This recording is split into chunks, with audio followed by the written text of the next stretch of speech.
નમસ્કાર દર્શક મિત્રો, મારું નામ વેનીલાલ રસિકલાલ મારવાલા, અગ્નિદાન સેવા કેન્દ્રના પ્રમુખ। આજે આ પવિત્ર સ્થળ છે આર્ય સમાજ મંદિર, જ્યાં આખા વર્ષમાં બિનવાસી મૃતદેહોના અંતિમ સંસ્કાર કરેલા હોય એ લોકોની આત્માની શાંતિ માટે આર્ય સમાજ મંદિરમાં યજ્ઞ કરવામાં આવ્યો છે। આ સંસ્થાને 25 વર્ષ પૂર્ણ થયા છે। એમાં સહયોગી સંસ્થા છે આર્ય સમાજ મંદિર, એમને 151 વર્ષ થયા છે।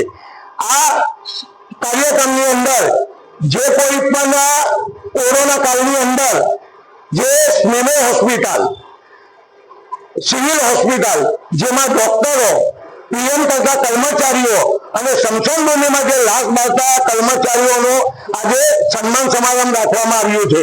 કેટલા લોકો જોડાયા હતા અને સંસ્થા શું કામ કરે છે? સંસ્થા આજે 25 વર્ષ પૂર્ણ થયા છે। સંસ્થા બિનવાસી લાશનો અંતિમ ક્રિયા નથી કરતી, એની પાછળ પૂરી સંપૂર્ણ વિધિ, એની અસ્થિ વિસર્જન સુધીનું આ સંસ્થા કામ કરે છે। અને આ સંસ્થા ચલાવવા માટે અમારા દાતાશ્રીઓનો પણ સહકાર છે અને અમારા ટ્રસ્ટીઓનો પણ સહકાર છે।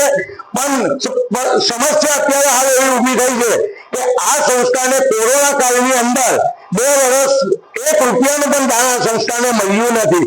સંસ્થા પાસે 10 લાખની એફડી હતી, એ 5 લાખની એફડી બનાવીને 5 લાખ તોડીને આ સંસ્થા ચાલે છે, એમાં કાર્ય ચાલે છે। અત્યારે સમય જે લોકો હોસ્પિટલ કે મોટી મોટી જે લોકોના નામો લખાય દિવાલો પર, ત્યાં ઘડી કરોડો રૂપિયાનું દાન આપે છે।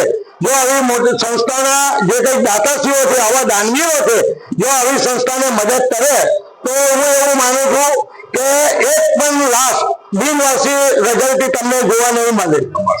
અને દર અમાસે તમામ વિધવા ભાઈ બહેનોને આ સંસ્થા દાતાશ્રીઓના સહકારથી અનાજની કીટનું વિતરણ કરે છે।